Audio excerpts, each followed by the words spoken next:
Good morning, everyone, and welcome to the Do You Really Know Your Customers with Clemson Consulting and SCRA. I am Matthew Bell, the Executive Director of the SC Launch Program, which is the early stage investing arm of SCRA. And today we're going to be focusing upon discussions around marketing and a lot of the services and activities with Clemson Consulting. And I'm delighted to have Bill Nardo. Connie, I want to make sure I say your last name appropriately. Could you say it for me once, just so that I don't spend the next 45 minutes saying it wrong? Dovetailing. Thank you very much. Thank you. We're delighted to have you guys here. I think Clemson Consulting is a group that does a lot of work with a broad spectrum of marketing services and activities. And looking at some of the things you guys work with sales and marketing strategy, acquisition, sales process implementation, market research, and market communications, it does seem like you deploy pretty broadly within the space. And I think what also impressed me is you do seem to have a focus on early stage companies, which I think is totally appropriate for the audience that we've got here. And I think for the audience, you've got a lot of experience and expertise here as Bill brings over 30 years of experience to the space. Connie, you're bringing 25 years of experience to the space. And it seems that you have a good focus in this area. And with that, I'm going to turn it over to both of you to present for a little bit. I will say to the audience, we are recording this presentation. This will be available to you at a later date. I'm going to turn the presentation over to Connie and Bill to spend a few minutes going through their presentation. And halfway through, we're going to do some Q&A. We'll let them continue on for a little bit, and we'll do Q&A after that. So there's going to be plenty of opportunities to do Q&A. If you will, please, audience members, look at the bottom of your screen there. There is a Q&A chat box. So if you would, be sure to put your Q&A questions to me or to the Connie and to Bill specifically in that, and I will be monitoring that, and we'll be using that for the Q&A activity. If you put it into the chat, we may miss it, but I want to make sure we put it into the Q&A box. So with that, Connie and Bill, I will turn it over to you and let you go. Matt, thank you very much. We'd like to first off thank the SCRA team for allowing us to speak today. And to the audience, we'd like to thank all of you for taking the time out of your busy schedule, especially in this, quote, new norm, which is challenging for all of us. When we were first discussing what we wanted to speak about today, we kind of thought about it and says, well, what will we talk about? Well, the customer profile has changed dramatically. So that really resonated with us. So we felt that it would be very appropriate and very timely to share with you, do we really know our customers? So I was on the lake last week and I happened to see this picture and it really resonated with me, realizing how much things have changed where we really have to social distance. If you think about it, we don't shake hands anymore. We don't visit our customers. We wear a mask. We don't see facial expressions. We're home sheltered in many cases. We're working from home. Home has become our castle. And most people are going to continue to work from home. And our core values have come into play now. Things as far as the environment, things as far as cooking, friends and family. So I think that customer dynamic has shifted dramatically. And I think it's very timely and very appropriate to do a refresh. It's kind of a thing you should do quarterly, monthly, annually. So what we're going to do today is we're going to help you better define who your customer really is. And I'm going to utilize some tools that will hopefully be helpful to you. Business model canvas will be one. Empathy map will be another. Ideation, brainstorming techniques we'll cover. We'll cover observation, survey, and those tools should be very helpful to you in looking at your customer in probably a little bit of a different light. One thing we have found in our previous client engagements particularly is we go in and the client says, we really know who our customer is. And what we come to find out is they don't really totally qualify their customer. I teach a venture creation course at Clemson, and a lot of the students have some really great ideas, but they make bold assumptions that they really know who that customer is without going out and surveying and doing the empathy map exercise.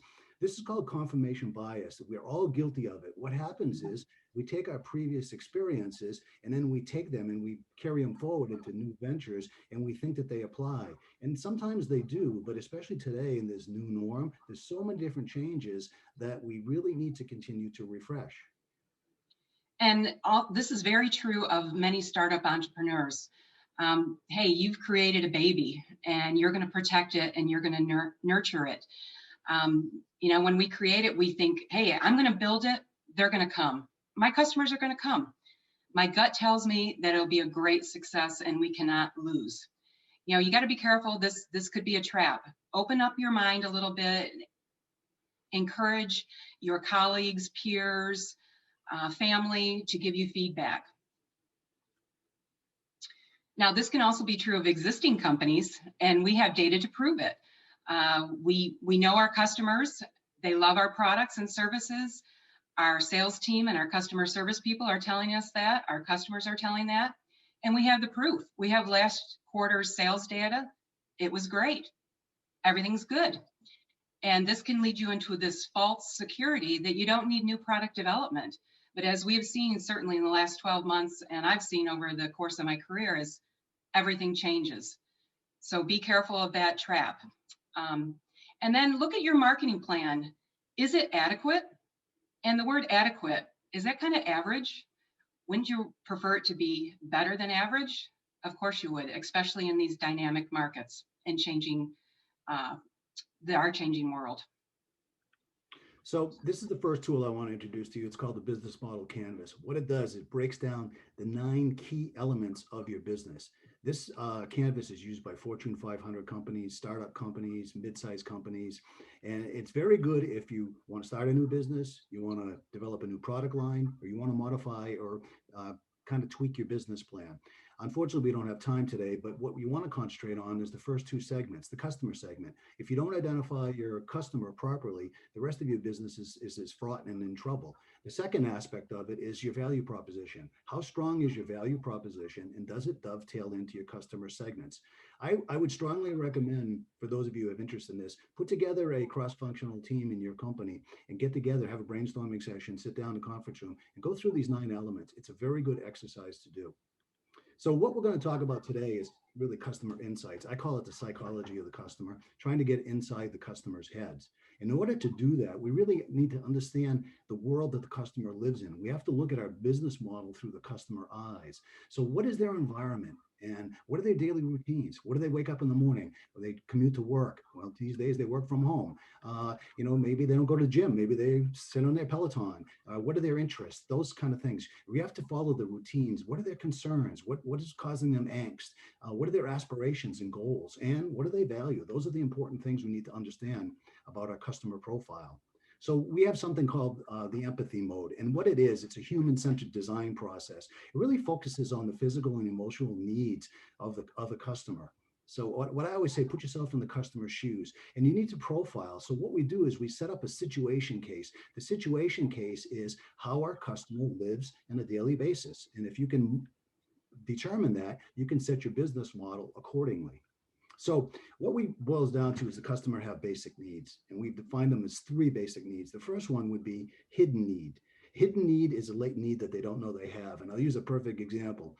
Back in the late 90s, I was taking a trip to Japan. I go to plug my laptop into the wall. Lo and behold, guess what? Didn't go into the wall. I realized I had a hidden need for a Fujitsu universal adapter, which I carried with me extensively. Another need is just a present need that's not being satisfied, or a job to do for the customer. And then it could be a new need. You can develop a new business where you've just created a great product or service where the customer has a new need. Another great example of that is the Ring doorbell. We didn't know we needed it. It was created, and now it's a very successful business. So going back to what Bill was just saying is about knowing what your customer wants. What do they want? What do they crave? Where do they derive their meaning and worth? Is there notable, obvious future trend? Can you create a future trend? And the future sales is what's the hardest thing for us as salespeople to forecast. So it's very important to constantly be looking at what your customer wants. So how do you do that? Know your customer audience. We're going to get into that a little bit more, how you define your niche market.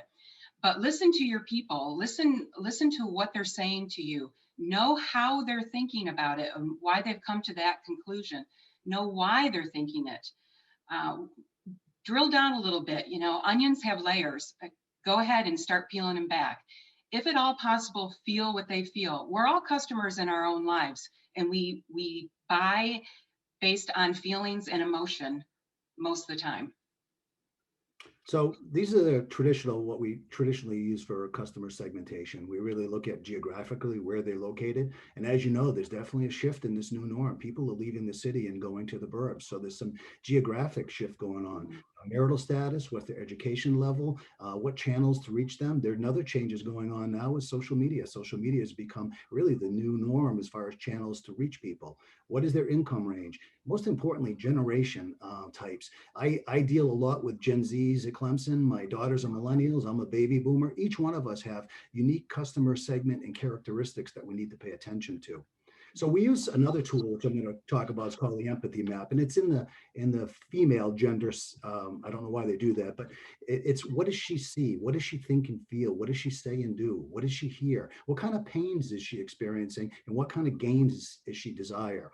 So I'll go through the 6 of them, and then we'll go through an example that might help with you on better understanding this tool. So what does she see? It's really, what is her environment? What does it look like for her, and who are her friends? And we know her friends and who surround her is very important. What kind of daily offers is she exposed to, and what kind of problems is she encountering?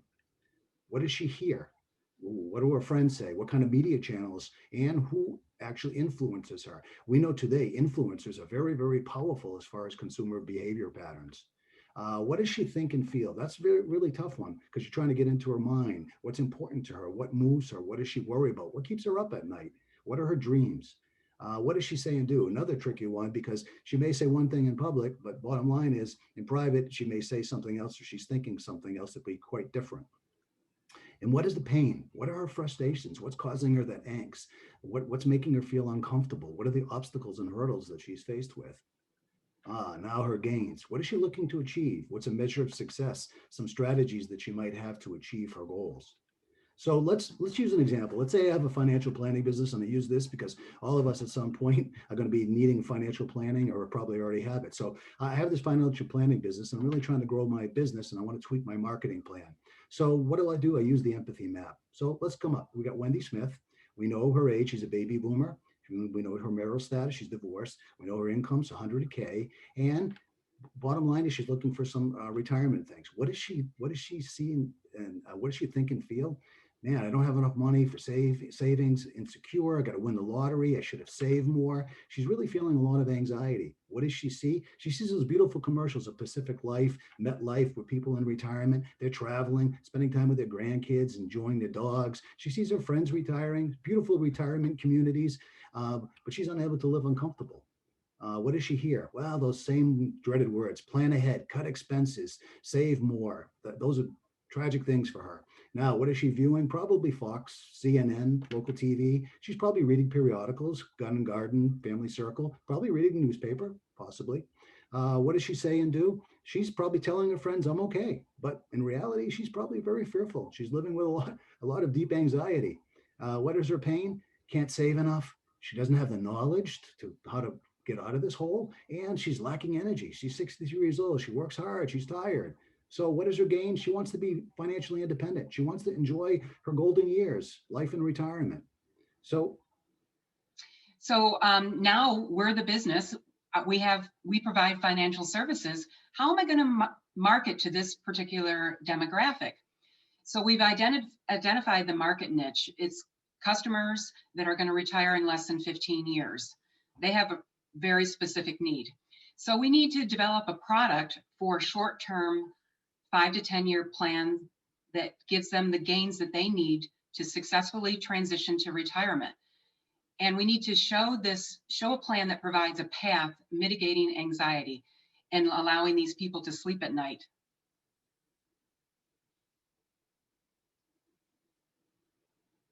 Curious, Kelsey, if any questions have come up, or Matt? No, we don't have anything yet. Does anyone, if you have any questions, please put them into the Q&A chat box down at the bottom. While we're waiting here a little bit, I'm kind of, you guys have suggestions for empathy mapping in terms of, how do you, it seems a little intimidating, I think, for some people thinking about, okay, how do I select these people? How many do I have to select? How do I make sure that my selection criteria matches the target audience I'm going after? Are there suggestions or ideas that you've got to help with that? Yeah, it's a good question, Matt. What you really want to do is who has a want or need? Who do you think has a really want or need for your product or services? Try to kind of profile that. If you can profile that, that gives you kind of a good indication of who you want to go after as far as to do the empathy map and to survey. As an example, at Clemson, a lot of my students, they feel very comfortable. So what do? They survey their peers. Well, that peer may not be the customer who they really need to get out there. So you really want to find somebody profile who has a want or need for your product or service and try to empathy map them. And it really does depend on what customer niche you have identified. And you may change that as you go along and you get more input. How about impact? Are there ways to measure my impact over time with either that customer segment or the broader audience? Impact over time, you mean as far Yeah, if I've correctly mapped my customers' okay. empathy. Yeah, well, yeah, there's a matrix of which if you want to kind of do that, a lot of people will look. I look a lot as a website traffic. A lot of people don't look at their Google statistics and see what kind of traffic they get to their website or what kind of hits they get on their social media. I think those would be two immediate ways that you could actually look to see if you're actually hitting your target audience.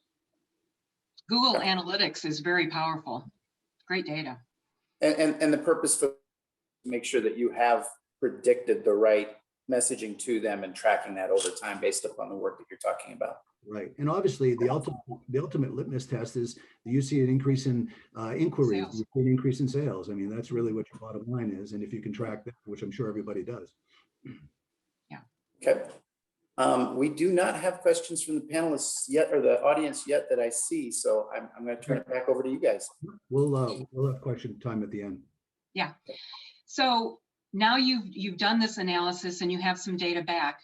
Does your value proposition alleviate the customer pain? That's the ultimate goal and the ultimate question. So we've looked at Wendy. What alleviates Wendy's pain to provide her with the desired gain?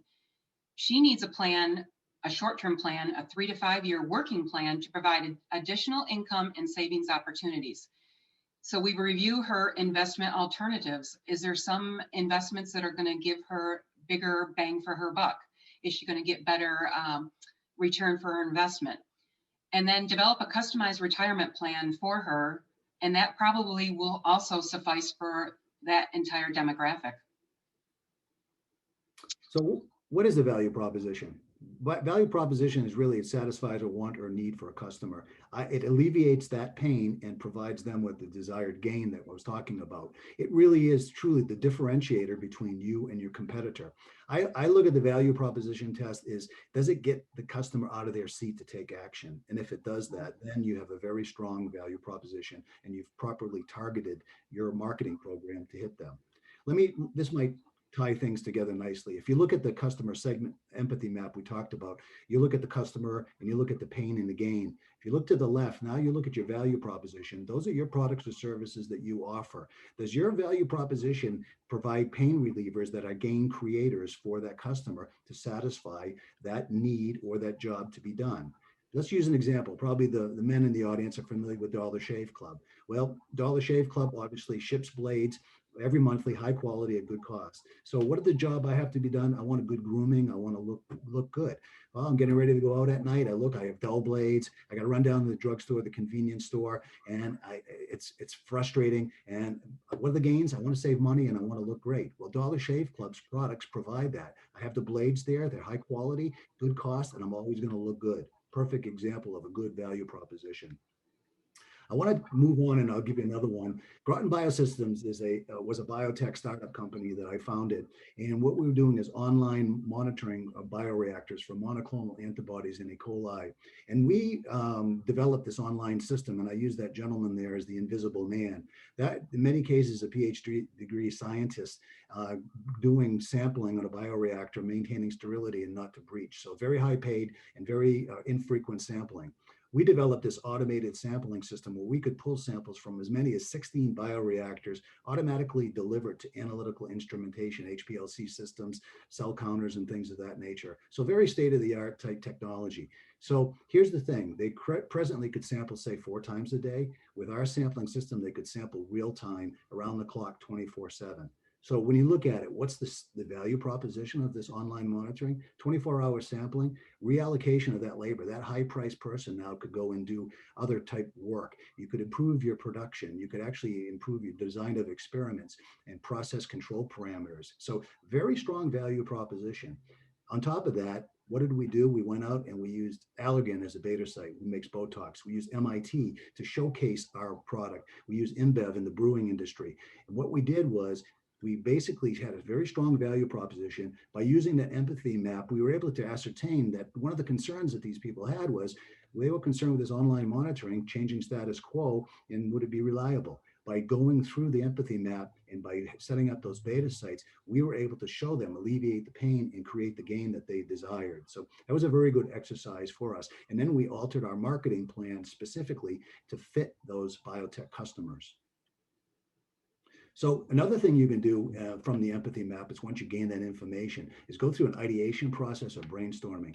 I have used this personally very effectively in a number of clients, and I use it in my classes quite extensively. So what the ideation process is, it's just a creative thinking process. Put together a cross-functional team in your company, sit down in a conference room, and you really brainstorm. You do sketching, you do prototyping, use Post-it notes, you can use storyboards, you can use a worst case idea.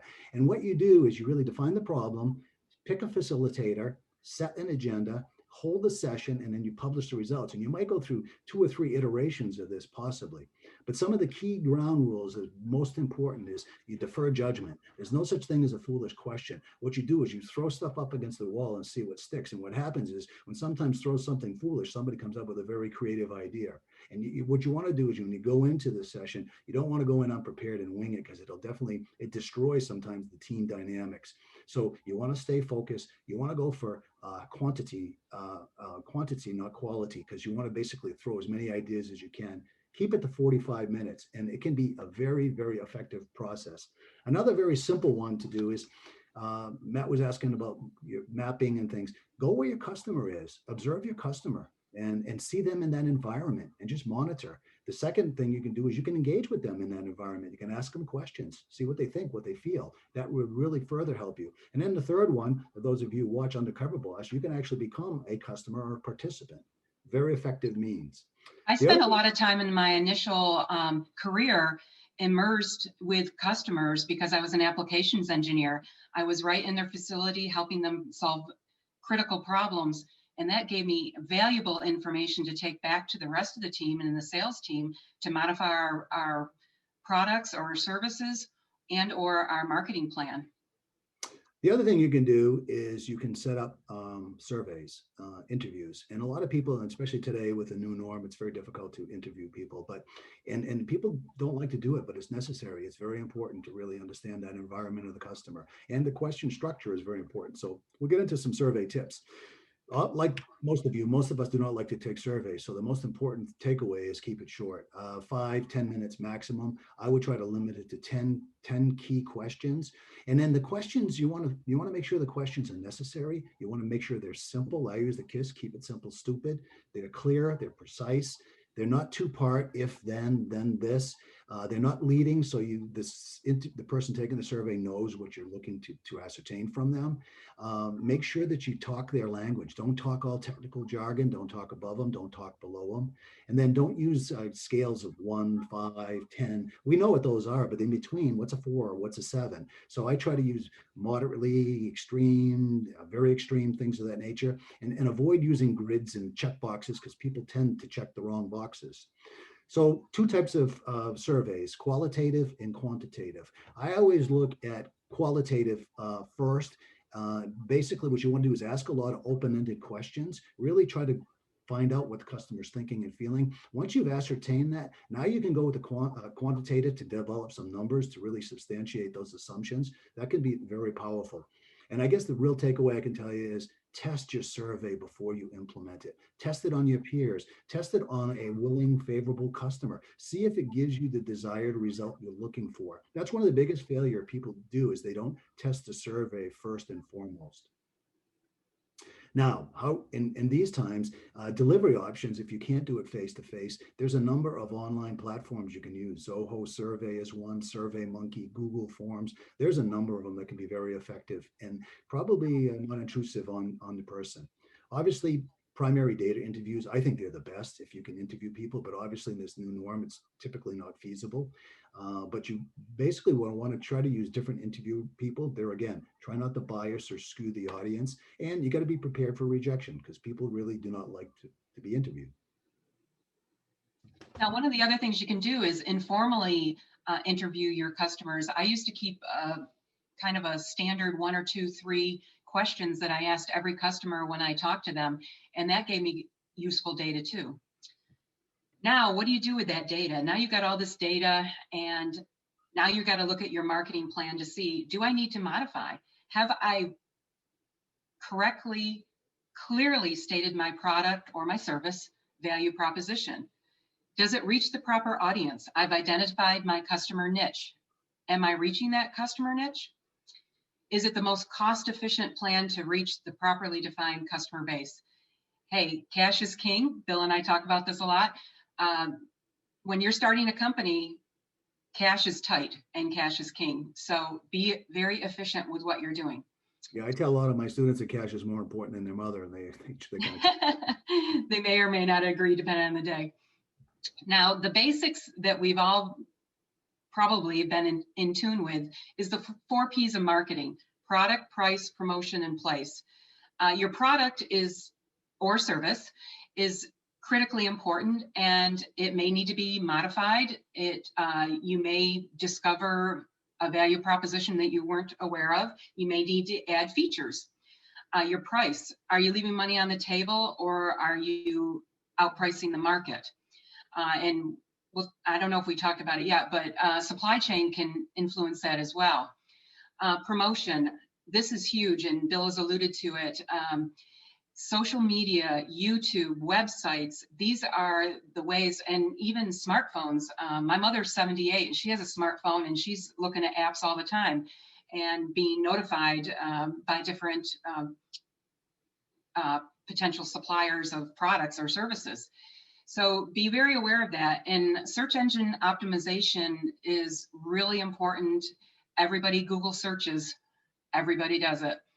And the place has changed a lot. Bill and I talk about the restaurant industry quite a bit and how they've had to accommodate curbside pickup or Grubhub more, or if you're a brick and mortar company business and you have to use Instacart or curbside pickup or home delivery services. Amazon used to be kind of a nice luxury to have. Now, many people have it, and it's not a luxury. It's a mandate. It's required. Yeah, Amazon Prime, I believe, has over 60 million subscribers. If you look at autonomous delivery services, that is part of definitely the new norm. Looking at restaurants in particular, they had to modify their menu. They have to modify their takeout program. They have to look at space utilization, using parking lots, any kind of valuable space to create seating. So modifying and tweaking your marketing plan, as I started the conversation, on a monthly, quarterly basis, I think is really imperative. Yeah, the trap too on your marketing plan is that you create it and then you put it on a shelf. Please don't do that. It's a dynamic plan, and you need to be working it and modifying it as needed because your customers change, the world changes, and certainly the last 12 months have reinforced that. Yeah, so we all get caught up on the day-to-day things that we do, and we lose perspective of the importance of modifying the marketing plan and refreshing it, as we like to say. I think it's extremely important. Yeah, we're always busy taking care of all the most important things. So I have to leave you. I have to put a pitch in for the College of Business. I teach in the entrepreneurial program there, and I teach a course called Venture Consulting. And what we do is we have students, primarily seniors. I usually have 6 to 8 groups of 5. And what they do is they go out and they consult with a local client, go through a consulting agreement with them. And they're very good at social media, website development, marketing plans. And this is a free service that we offer. So if any of you have interest for the fall semester, definitely get in contact with me, and we could potentially connect you with some of these students. And it's a great way to interview potential new employees or to find a potential advertiser or marketing arm of your business if you have to outsource those things. So we want to thank you very much for your time, and open it up, I guess, if there are any questions. Again, if you have questions, please put them in the Q&A box below. At the bottom of your screen, you should see a click through for Q&A. I'm kind of curious for you, as you get into some of the that you're working on. Social media seems to be an area that is receiving more emphasis. I think all the tools are there to do a lot of the things you talked about. And I'm kind of curious, you know, there's face-to-face, there's letters where you're actually corresponding through mail, there's email applications, social media. Are you seeing more emphasis being put in one area or the other? Is social media something that every company should consider? What's your thoughts on that? Yeah, very much so. You know, I always tell my students in particular, you know, I'm kind of a dinosaur. I'm the old traditional, you know, write and email type thing. But today, everything is moving that way. Everybody has a face page, Instagram. I mean, it's just the way things have evolved and are moving. If you look at streaming services as a good example, traditional cable television is going away. Everybody's moving to streaming services. Digital mediums is the new norm, and it's here to stay. Over half the advertising spent now is spent in the digital front. So it definitely is a paradigm shift for sure. Well, I think too that we have a very short attention span now. So you have maybe 90 seconds to grab somebody's attention and get them to listen to what you're saying. So it's critically important to be able to reach them very quickly and efficiently, and also on their schedule. They want to be able to reach you when they have the time. So YouTube, for example, they can just go back in and look at a YouTube video at their convenience. Okay. And Bill, I have a question here. If you could elaborate or expand upon the student services program that you talked about a bit more. Yeah, sure. I'd be happy to. So this is actually kind of a consulting program that I didn't create, but I inherited and I've enhanced it. So what we do is we're teaching students to become entrepreneurs and pursue independent consulting. So I mentor them throughout the entire semester, and I oversee all of those groups. And what we will do is they will go out and they will consult with a client, submit a proposal, and they'll go through a work plan with them. They'll devise recommendations, implementation plan. They will usually make a presentation, but definitely develop a formal detailed report that includes an industry analysis, competitive analysis. So it's very thorough, very effective. In fact, prior to my teaching at Clemson, I was actually one of the clients. I had a muffin business, and I actually utilized that group very effectively. They were very helpful, because a lot of times, you know, as entrepreneurs, we don't have the time to do the market research and everything. So I look at it this way: it's a potential to have what I call boots on the ground. You got basically 4 or 5 students who are very motivated, who can really help you. So it's a win-win-win situation. And they seem to have the great skills to be able to do the market research. They're very savvy with the internet and all kinds of different mediums to be able to use. Yeah, very much so. You know, Matt, I make no bones about it. In many cases, they educate me on social media because they're just so good at it. Yeah. So just a follow-on question to that, how does people get in touch with you regarding that program? They can actually go through just our website, Clemson Consulting, if they want to do that, and then inquiry that way. Got it. I have a question here also about, I'm just going to repeat it verbatim. Talk about the risk of touting too many benefits versus focusing on a primary proposition. That's a good question. You know, I always use the analogy: shoot with a rifle and not with a shotgun. Because sometimes when you're too broad, and even we're even guilty of it in our consulting thing, because we have too much of a broad offering. I think you need to stay focused with the message and laser in on it, because I think you're going to get a higher hit rate. That would be my just general recommendation. I think we've worked our way through questions. Again, if you have a question, please feel free to click on the Q&A box at the bottom and send it, and I'll make sure that we get it in here. I'm kind of curious, so these are tools that you at the consulting group utilize pretty regularly. Do you have a way that you approach these as a consulting group for clients that are in the smaller mid-sized company range? Well, our focus typically is we look at companies that are $10 million and less. And what the goal is try to engage with the owner or the president of the company. We look to become an extension of their management team. That's how I look at it. It's a model that seems to work well. And what we do is we sit down and right out of the gate, we just kind of have a brainstorming session. And that's usually the genesis and the basis for everything to get started. And then we kind of go from there. Okay. New question came in. Can you re-summarize the best ways to profile a customer? Well, like we were talking about, is peeling back the onion. So how can you profile a customer? How can you get into their head? And by using those techniques, observation, survey techniques, and trying to really just kind of see what their environment is like. It's a situation case. Put yourself in the shoes of the customer and try to think, feel, and be like they are. And I think that's going to help you the best. And I know sometimes it's difficult to do, but that's what you got to do. Put yourself in their shoes. And I like to use a very wide approach in the beginning. I take a very wide approach, and then I start narrowing it down as I go along, so I don't miss some things that could be really beneficial to my business. Okay. Another thing I didn't talk about you can do is, focus groups. Sometimes they're expensive and bringing people in, but you can utilize focus groups very well, where you kind of have a profile of what you think your customers are, and you bring that group in, and autonomously you ask them some questions and go through that. But that's an expensive way, especially for a startup company. But that they can be also very effective. And I think the other thing important is, hey, in our lives, we're all customers of something, of everything. So remember that you yourself are a customer in life, and try and put yourself in the shoes of your own customer, and then try to figure out where that's going to go, and then again narrow it down. Question from me. I once took a business strategy class with a mantra that's always stuck with me, which is fairly satisfied customers, which really relates to pricing strategy off of a lot of these quantitative and qualitative data sets that you've got there, making sure that you're setting your pricing strategy in the right spot so that satisfied customers, but you're maximizing your potential profit.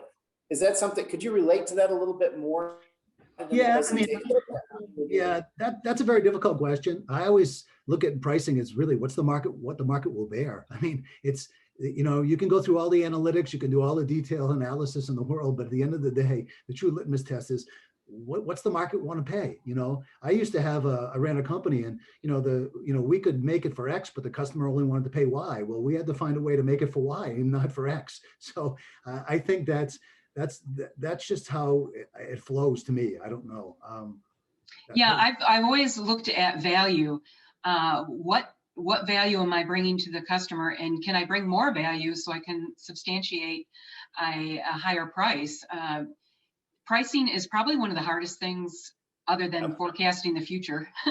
Those are the two hardest things in business. So Matt, I used to have, when I had the manufacturing business, when we had the customer says, I'm only willing to pay, 50 cents, and it was costing us 75. In some cases, I took some of that marginal business, but guess what? When you bring it into your facility and you work on it, efficiencies, we were able to find out that we could actually make it in some cases for 30 cents, and we actually made a profit on it. So sometimes, you don't want to fill your factory with marginal business, but sometimes you need to have that way, enforce it, work it, and find those efficiencies to make it happen. I do have a specific question here. Our customer age ranges from 2 to 92, but all have specific surgery types. How would you suggest we approach this market segment? Say that again, from 2 to 92? 2 to 92 have a specific type of surgery. How would you suggest we approach segmentation? I'm sorry, I said that wrong. how would you suggest we approach segmentation? That's a tough one. Well, I would think for the young ones, obviously, the surgery, to me, if I was young, would be a fear factor. So I would appeal to them somehow by making them feel comfortable. Using a good case is MRIs. Kids are petrified of MRI systems. A guy named Doug Dietz, who worked for GE, developed the MRI system, and he made it look like it was a pirate ship or doing something like that. Mhm. So that's how you would alleviate the young ones. The elderly people, they have other needs. So I think you almost have to tailor each one of them. I don't know enough about what the surgery is or what the issues are, but you almost have to kind of, there again, what are they feeling? What's their pain? What's the gain? And if you can put yourself or get somebody who's in that segmentation to kind of act and give you what their feelings are, you can then tailor your marketing program to them. And you may have 4 distinct marketing plans for 4 different segments. Yes, most definitely. I think that's all the questions we've got so far. Any other closing comments you guys have, or follow-on thoughts? The only one I have is as I alluded to, we all get very tied up day to day, busy and work, and we lose sight of how important modeling and profiling that customer is. And that's what it's all about. If you can't properly profile or modify your marketing program to fit your customer, your business is going to be compromised or not maximized. It's almost like an engine. You really have to really tune the engine. And when you tune the engine, guess what? You get good gas mileage, everything works well. Your business is the same way. And it's kind of like a nutrition too. If you stop feeding your body, you're going to die, right? So constantly feeding your market plan, listening to your customers, being dynamic. Do not get stuck in a box. Be open. I know it's hard because this is your baby, but be open and don't get stuck in that box. Well, I want everyone for attending today's webinar, and I really want to put a thank you out to Bill and Connie for spending time with us, and appreciate you guys putting the effort into this presentation. It was excellent, and I've learned a lot myself, and I hope that the same is true with the rest of the audience. I do want to remind you that this is being recorded and that it is available for you to review it again at a later date, and we will make it available. There will be a survey at the end once the webinar commences, and I would ask that you participate in that to help us in terms of continuing to add value and make sure that our value propositions are appropriately aligned with the audience that's attending these. And tell the audience, and last thing is to be on the lookout for additional SCRA webinars. We continue to do these throughout the year, and we continue to rotate around our topic areas. If you have suggestions for topic areas, please feel free to contact us with that as well. And with that, I'll close it out and thank everyone for your time and appreciate you being here. Thank Thank you. you.